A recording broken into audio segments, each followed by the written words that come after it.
really am honored to be here, and as Chris said, it's been over 20 years since I started working in Africa. My first introduction was at the Abidjan airport on a sweaty Ivory Coast morning.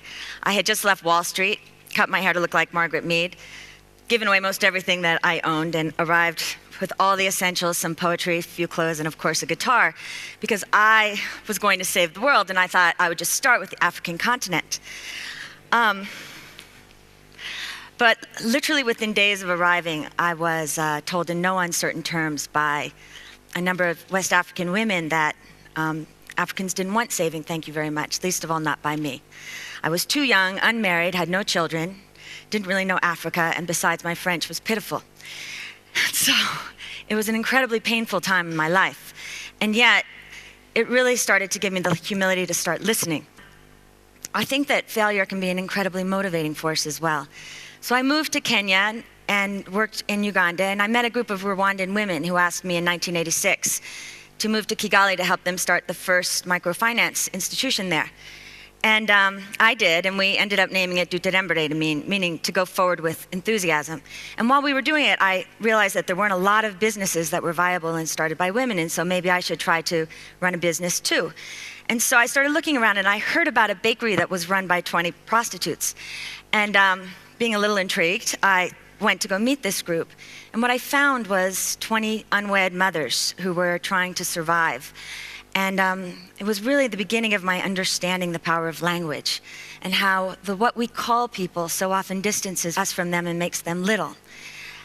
I also found out that the bakery was nothing like a business, that in fact it was a classic charity run by a well-intentioned person who essentially spent $600 a month to keep these 20 women busy making little crafts and baked goods and living on 50 cents a day, still in poverty. So I made a deal with the women. I said, look, we get rid of the charity side and we run this as a business and I'll help you. They nervously agreed. I nervously started. And of course, things are always harder than you think they're gonna be. First of all, I thought, well, we need a sales team and we clearly aren't the A team here. So I did all this training. And the epitome was when I literally marched into the streets of Nyamirambo, which is the popular quarter of Kigali, with a bucket, and I sold all these little donuts to people, and I came back and I was like, you see? And the women said, you know, Jacqueline, who in Nyamirambo is not gonna buy donuts out of an orange bucket from a tall American woman? And I was like, it's a good point. So then I went the whole American way with competitions, team and individual, completely failed. But over time, the women learned to sell on their own way, and they started listening to the marketplace, and they came back with ideas for cassava chips and banana chips and sorghum bread, and before you knew it, we had cornered the Kigali market, and the women were earning 3 to 4 times the national average. And with that confidence surge, I thought, well, it's time to create a real bakery, so let's paint it. The women said, that's a really great idea. And I said, well, what color do you want to paint it? And they said, well, you choose. And I said, no, I'm learning to listen. You choose. It's your bakery, your street, your country, not mine. But they wouldn't give me an answer. So 1 week, 2 weeks, 3 weeks went by, and finally I said, well, how about blue? And they said, blue, we love blue, let's do it blue. So I went to the store, I brought Godance, the recalcitrant one of all, and we bought all this paint and fabric to make curtains. And painting day, we all gathered in Nyamirambo, and the idea was we would paint it white with blue as trim, like a little French bakery, but that was clearly not as satisfying as painting a wall of blue like a morning sky. So blue, everything became blue. The walls were blue, the windows were blue, the sidewalk out front was painted blue. And Aretha Franklin was shouting R-E-S-P-E-C-T. The women's hips were swaying, and little kids were trying to grab the paintbrushes, but it was their day. And at the end of it, we stood across the street, and we looked at what we had done, and I said, it is so beautiful. And the women said, it really is. And I said, and I think the color's perfect. And they all nodded their head except for Godance, and I said, what? And she said, nothing, and I said, what? And she said, well, it is pretty, but you know our color, really, it is green. And I learned then that listening isn't just about patience, but that when you've lived on charity and dependent your whole life long, it's really hard to say what you mean. And mostly because people never really ask you, and when they do, you don't really think they want to know the truth. And so that I learned that listening is not only about waiting, but it's also learning how better to ask questions. And so I lived in Kigali for about 2.5 years doing these two things, and it was an extraordinary time in my life, and it taught me 3 lessons that I think are so important for us today, and certainly in the work that I do. The first is that dignity is more important to the human spirit than wealth. As Elena said, when people gain income, they gain choice, and that is fundamental to dignity. But as human beings, we also want to see each other, and we want to be heard by each other, and we should never forget that. The second is that traditional poverty and aid are never going to solve the problems of poverty. I think Andrew pretty well covered that, so I will move to the third point, which is that markets alone also are not going to solve the problems of poverty. Yes, we ran this as a business, but someone needed to pay the philanthropic support that came into the training and the management support, the strategic advice, and maybe most important of all, the access to new contexts, networks, and new markets. And so on a micro level, there's a real role for this combination of investment and philanthropy. And on a macro level, some of the speakers have inferred that even health should be privatized. But having had a father with heart disease and realizing that what our family could afford was not what he should have gotten, and having a good friend step in to help, I really believe that all people deserve access to health at prices they can afford. I think the market can help us figure that out, but there's got to be a charitable component, or I don't think we're going to create the kind of societies we want to live in. And so it was really those lessons that made me decide to build Acumen Fund about 6 years ago. It's a nonprofit venture capital fund for the poor. A few oxymorons in one sentence. It essentially raises charitable funds from individuals, foundations, and corporations, and then we turn around and we invest equity and loans in both for-profit and nonprofit entities that deliver affordable health, housing, energy, clean water to low-income people in South Asia and Africa so that they can make their own choices. We've invested about $20 million in 20 different enterprises and have, in so doing, created nearly 20,000 jobs and delivered tens of millions of services to people who otherwise would not be able to afford them. I want to tell you 2 stories. Both of them are in Africa. Both of them are about investing in entrepreneurs who are committed to service and who really know the markets. Both of them live at the confluence of public health and enterprise.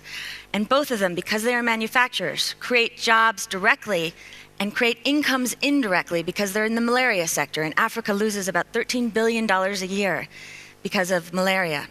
And so as people get healthier, they also get wealthier. The first one is called Advanced Bioextracts Limited. It's a company built in Kenya about 7 years ago by an incredible entrepreneur named Patrick Henfrey and his 3 colleagues. These are old-hand farmers who've gone through all the agricultural ups and downs in Kenya over the last 30 years. Now, this plant is an artemisia plant. It's the basic component for artemisinin, which is the best-known treatment for malaria. It's indigenous to China in the Far East. But given that the prevalence of malaria is here in Africa, Patrick and his colleagues said, let's bring it here, because it's a high value add product. The farmers get 3 to 4 times the yields that they would with maize.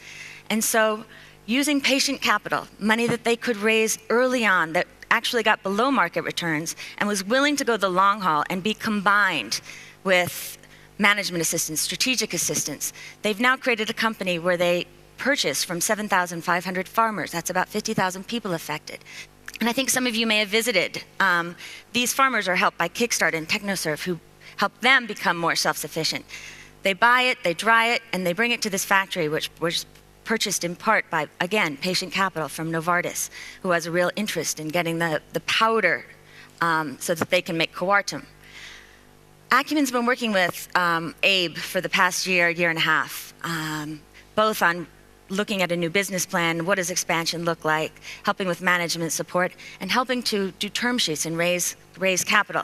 And I really understood what patient capital meant emotionally in the last month or so, because the company was literally 10 days away from proving that the product they produced was at the world quality level needed to make Coartem when they were in the biggest cash crisis of their history. And we called all of the social investors we know. Now, some of these same social investors are really interested in Africa and understand the importance of agriculture. And they even help the farmers. And even when we explain that if Abe goes away, all those 7,500 jobs go away too. we sometimes have this bifurcation between business and the social. And it's really time we start thinking more creatively about how they can be fused. So Acumen made not one, but 2 bridge loans. And the good news is they did indeed meet world quality classification and are now in the final stages of closing a $20 million round to move it to the next level. And I think that this will be one of the more important companies in East Africa. This is Samuel. He's a farmer. He was actually living in the Kibera slums when his father called him and told him about Artemisia and the value add potential. So he moved back to the farm, and long story short, they now have 7 acres under cultivation. Samuel's kids are in private school, and he's starting to help other farmers in the area also go into Artemisia production, dignity being more important than wealth.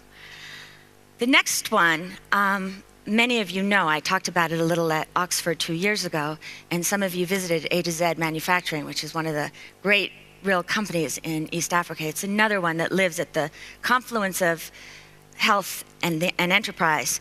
And this is really a story about a public-private solution that has really worked. It started in Japan. Sumitomo had developed a technology essentially to impregnate a polyethylene-based fiber with organic insecticide. So you could create a bed net, malaria bed net, that would last 5 years and not need to be redipped. You could alter the vector. But like Artemisia, it had been produced only in East Asia. And as part of its social responsibility, Sumitomo said, why don't we experiment with whether we can produce it in Africa for Africans? UNICEF came forward and said, we'll buy most of the nets, and then we'll give them away as part of the global funds and the UN's commitment to pregnant women and children for free. Acumen came in with the patient capital, and we also helped to identify the entrepreneur that we would all partner with here in Africa. And Exxon provided the initial resin. Well, in looking around for entrepreneurs, there was none better that we could find on earth than Anuj Shah, an A to Z manufacturing company. It's a 40-year-old company. It understands manufacturing. It's gone from socialist Tanzania into capitalist Tanzania and continued to flourish. It had about 1,000 employees when we first found it. And so Anuj took the entrepreneurial risk here in Africa to produce a public good that was purchased by the aid establishment to work with malaria. And long story short, again, they've been so successful. In our first year, the first net went off the line in October of 2003. We thought the hitting it out of the box number was 150,000 nets a year. This year, they are now producing 8 million nets a year, and they employ 5,000 people, 90% of whom are women, mostly unskilled. They're in a joint venture with Sumitomo. And so from an enterprise perspective for Africa, and from a public health perspective, these are real successes. But it's only half the story if we're really looking at solving problems of poverty, because it's not long-term sustainable. It's a company with one big customer. And if avian flu hits, or for any other reason, the world decides that malaria is no longer as much of a priority, everybody loses. And so Anuj and Acumen have been talking about testing the private sector, because the assumption that the aid establishment has made is that, look, in a country like Tanzania, 80% of the population makes less than $2 a day. It costs at manufacturing point $6 to produce these. It costs the establishment another $6 to distribute it. So the market price in a free market would be about $12 per net. Most people can't afford that, so let's give it away free. And we said, well, there's another option. Let's use the market as the best listening device we have, and understand at what price people would pay for this, so they get the dignity of choice. We can start building local distribution, and actually it can cost the public sector much less. And so we came in with a second round of patient capital to A to Z, a loan as well as a grant, so that A to Z could play with pricing and listen to the marketplace, and found a number of things. One, that people will pay different prices, but the overwhelming number of people will come forth at $1 per net and make a decision to buy it. And that when you listen to them, they'll also have a lot to say about what they like and what they don't like. And that some of the channels we thought would work didn't work. But because of this experimentation and iteration that was allowed because of the patient capital, we've now found that it costs about $1 in the private sector to distribute and $1 to buy the net. So then, from a policy perspective, when you start with the market, we have a choice. We can continue going along at $12 a net, and the customer pays $0, or we could at least experiment with some of it. To charge $1 a net, cost the public sector another $6 a net, give the people the dignity of choice, and have a distribution system that might, over time, start sustaining itself. We've got to start having conversations like this, and I don't think there's any better way to start than using the market, but also to bring other people to the table around it. Whenever I go to visit A to Z, I think of my grandmother, Stella. She was very much like those women sitting behind the sewing machines. She grew up on a farm in Austria, very poor, didn't have very much education. She moved to the United States where she met my grandfather, who was a cement hauler. And they had 9 children. 3 of them died as babies. My grandmother had tuberculosis, and she worked in a sewing machine shop making shirts for about 10 cents an hour. She, like so many of the women I see at A to Z, worked hard every day, understood what suffering was, had a deep faith in God, loved her children, and would never have accepted a handout. But because she had the opportunity of the marketplace, and she lived in a society that provided her the safety of having access to affordable health and education, her children and their children were able to live lives of real purpose and follow real dreams. I look around at my siblings and my cousins, and as I said, there are a lot of us, and I see teachers and musicians, hedge fund managers, designers, one sister who makes other people's wishes come true. And my wish, when I see those women, I meet those farmers, and I think about all the people across this continent who are working hard every day, is that they have that sense of opportunity and possibility, and that they also can believe and get access to services so that their children too can live those lives of great purpose. It shouldn't be that difficult. But what it takes is a commitment from all of us to essentially refuse trite assumptions, get out of our ideological boxes. It takes investing in those entrepreneurs that are committed to service as well as to success. It takes opening your arms both wide and expecting very little love in return, but demanding accountability and bringing the accountability to the table as well. And most of all, it requires that all of us have the courage and the patience, whether we are rich or poor, African or non-African, local or diaspora, left or right, to really start listening to each other. Thank you.